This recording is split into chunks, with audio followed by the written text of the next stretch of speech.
ఎయిర్‌పోర్ట్‌కి సంబంధించి టెర్మినల్ ధ్వంసం ఇదంతా చూసాం గదా!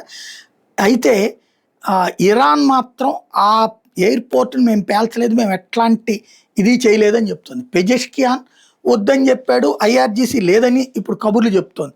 కువైట్ ఎయిర్‌పోర్ట్ టెర్మినల్ మీద జరిగిన దాడితో ఇరాన్ వైమానిక దళానికి ఎట్లాంటి సంబంధం లేదని, తమ అంతర్గత విచారణలో తేలిందని ఇరాన్‌కి చెందిన Islamic Revolutionary Guard Corps IRGC చెప్తోంది.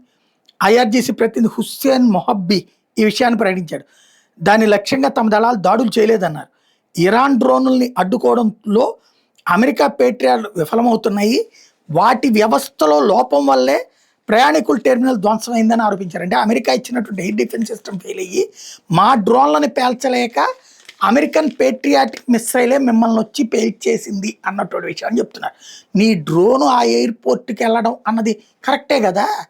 అది కదా అసలు విషయం. డ్రోన్‌తో దేన్ని పేల్చాలనుకున్నావు? పేట్రియాటిక్ మిస్సైల్ అని కాదు కదా!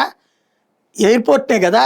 కానీ అర్రే డైరెక్ట్‌గా వచ్చి ఆ మిస్సైలే వచ్చి పడింది అని చెప్తున్నారంటే వీళ్ళు ఎంత నాటకాలు ఆడుతున్నారో అర్థమవుతుంది.